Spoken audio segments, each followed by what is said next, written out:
Hello everyone, it's Leo and it's time to talk about the 5th episode of Fairy Ranmaru, which was a Takara episode. I was super curious for this because Takara is the most mysterious one out of all the boys, and we finally have his own episode and we learned a lot about him, which makes me think he is one of the most interesting characters. I always say this, but he is a very interesting character. I am finding it very hard to find a favorite out of Fairy Ranmaru. I feel like all of them have something interesting to add, and I really liked Takara's story and I really liked how they dealt with some of his stuff in this episode, so I'm excited to talk about it. So the first things that we see Takara very young in the fairy realm with his mom. We see there is something wrong with the Metalim clan, and we also learn that he wants to regain the glory of the Metalim clan that existed before and it doesn't exist anymore. Later on in the episode we learn why. So ready to start, we also have a very interesting phone call between Takara and the butler of the queen. In it they talk about Sirius. Who is Sirius? We don't know. We don't know who he is yet, but it's probably that guy who is always in the shadows, controlling the bad feelings of people and creating those monsters. I don't even know how to call them. So, like, it's the first time in the season, in the series itself, that he is actually mentioned by other characters, by Takara, and he is talked about directly. And Takara says he hasn't found him yet, he doesn't know where he is, but he is after him. So this is interesting. I really want to know who that character is. Is he from one of the 5 clans? Is he from an excluded clan maybe? I have no idea, but I'm curious. I want to know more. And another thing that was very interesting was when they were on the phone, the queen said, "Takara, are you abiding to the 10 laws?" And he is, "Yes, I am. I am abiding to the 10 laws. And she's like, she doesn't believe him and she knows he is breaking the laws. She keeps quiet. Takara keeps playing around. It's very clear. And at the end of the episode, the queen knows Takara is breaking the laws. But the attachment he gets is so precious, she doesn't care. She blinks an eye to it and she doesn't pay attention to it. And that is actually something that the butler asked her to do. And the butler is there. We learned that in past episode. I think last episode. I don't remember exactly. We know that the butler is there with the queen because he did something in the past and he's being punished by it. So that is his punishment, So he is there because of something he did. And now he's asking for her to overlook that Takara is breaking the laws. One of the laws at least. Why? I don't know. I think that getting attachment is also important to that butler too, not only to the queen. We have no idea what they're gonna do with this attachment, but I'm curious, everything about this story is making me curious. I'm excited. But let's focus on Takara as a character. We know Takara is a womanizer. We see him with a woman. One of the first scenes of the episode, he is there in bed with her and they're making love, very passionate, but he doesn't kiss. This is something that happens. If you're a gay man, you probably know what I'm talking about, unfortunately. But, let's not talk about that here. I'll just say that, this wasn't a first for me. It's still very weird, but it's not something that shocks me because I've seen it happening. I'm like, it makes no sense. But yeah, I think that the ultimate train of thought when something like this happens is no involvement. It's easier for us to involve ourselves in physically, but when it's kissing, it involves a little bit more emotion. I think that's the train of thought, I don't know. So after that, we see that Takara is the one in charge of food and he only knows how to make curry. And then, he is just around the city. So he's gonna go buy some vegetables and he finds a girl who is overworking herself. She is skin and bones because she works a lot because her father is very sick. So she is clearly the victim of the week, and so he goes to talk to her, and clearly he makes a connection between her and his mom. We see another scene of the past of the Metalim clan, which I found very interesting. So we have the Metalim clan. The head of the Metalim clan is an older man, it's an older fairy, and this older fairy was killed by another clan. We don't know who that clan is, we just see a shadow. For me at least, it looked like the Lux clan. But at the same time, we also have this serious fairy who we don't know who he is. Maybe he is from an excluded clan because they killed the head of the Metallum clan, now they're exiled. I don't know, maybe there is this new clan we haven't heard about yet. Who knows what's gonna happen. Fairy Ranmaru is always surprising us. And there's also the fact that in the Metallum clan, the head of the Metallum clan is always a man, but the men in the Metallum clan are very rare. So the king, the head of the Metallum clan, he makes sex to lots of different women, and so that they can all have babies, and they might be lucky enough to give birth to a man. And that's what happened with Takara's mom. And his mom was doing everything she could to hide him away, maybe for him not to be killed, because we saw what happened to the head of the Metallum clan. And she was skin and bones as well, just like this woman he was helping. So he quickly made a connection between them. That was very interesting. But there is also another thing, another layer to this, which is Ranmaru is always the one to, to enter the world of the other fairies in their own episodes. And in this episode, it's no different. It's an episode way focused on Takara. We barely see the others. And, well, they do appear, they do talk, but it's very, very little. And then, when it comes to Ranmaru, which made a part in all of the episodes, he also makes a stance in this one as well. Ranmaru is very observant. He knows everything that's going on. And he asks Takara, like, he really goes to him and says, why are you breaking the law?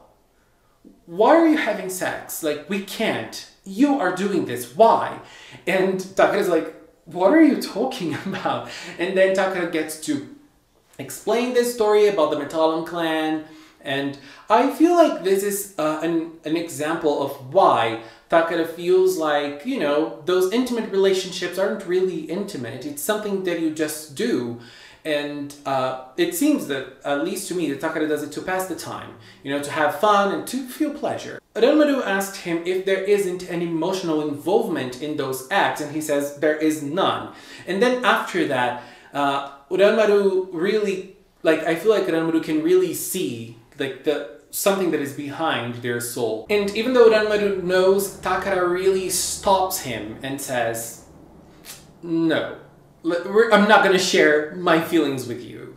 I'm not going to do this. My heart is closed. And then we have the victim being having a lot of problems. So we have this victim of the week, this woman who is suffering a lot. She works a lot in her father's store, and her father is someone who is in debt. So they are always trying to pay this, but they never can. And they've been scammed basically, and they can't really survive this. And because of this scam, she actually ended up having to make, I don't know, she was gonna marry someone because of that, since she was young and beautiful, and then all of the debt was gonna be forgiven because of her marriage, or if she was just gonna do something else. I didn't really understand that part.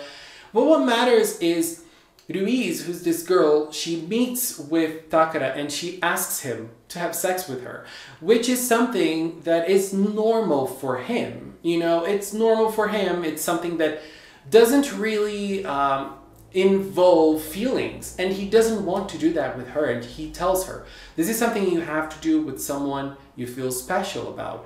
And this makes me believe that he actually holds some sort of emotions with him as well, and with the acts he made. That's why he didn't engage in this type of act with her. If it was just something simple for him, he would have done it, no problem.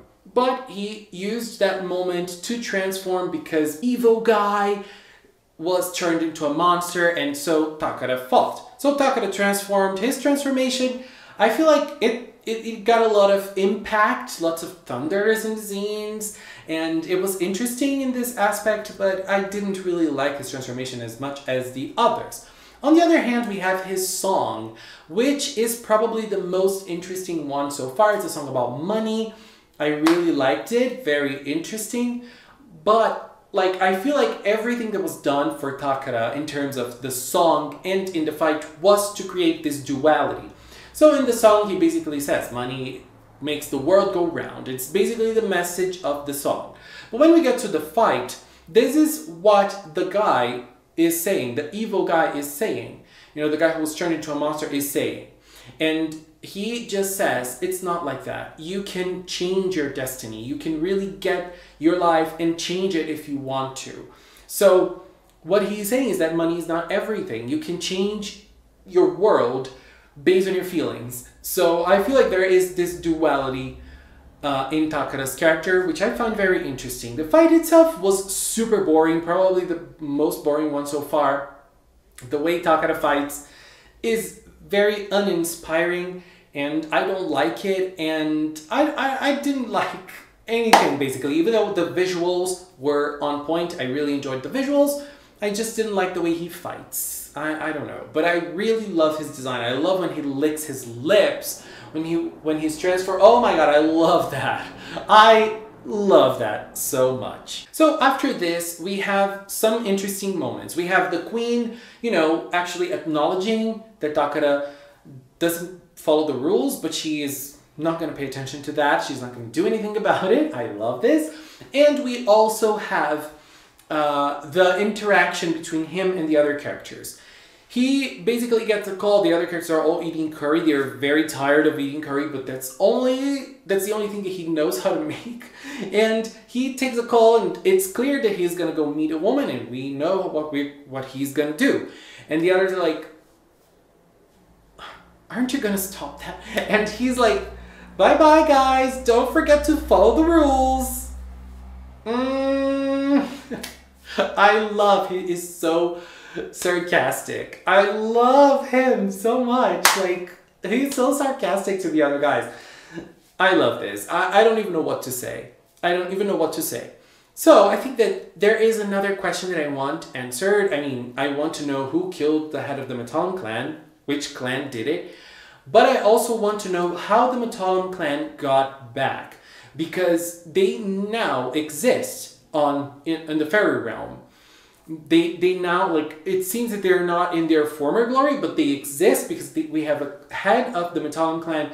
We had the Arbor fairy talking about the Matalam clan last episode too, so they exist. How did they get back on track? Will they explain that? Probably not, but this is something that made me curious. And also I'm very curious about the future of Fairy Ranmaru, because for now we had one episode focused on each of the characters. This was the dynamic, and now the dynamic is probably going to change. We're probably going to know more about the villains, we're probably going to know more about the queen and more about the fairy realm, and we're going to see the characters interacting more. And I'm curious if they're going to fight together, or if they're going to keep on fighting solo like they've been doing so far. This is making me very curious. I cannot wait for next week, because next week is going to be something different. I'm sold on Fairy Ranmaru. I always say this, I don't know why. Anyways, what was your view on episode 5? Did you like Takara? I love him. I don't know, is he my favorite? I'm so confused right now. Who is my favorite? Who is your favorite fairy so far? I don't know who is my favorite, honestly. I have no idea. Anyways, guys, I want to take this little time to thank the members of the Magical Cinema channel. If you are a member, thank you so much for all of your support. It means the world to me. And if you've watched up until now, thank you so much as well. Thank you so much for watching. And until next time, bye bye!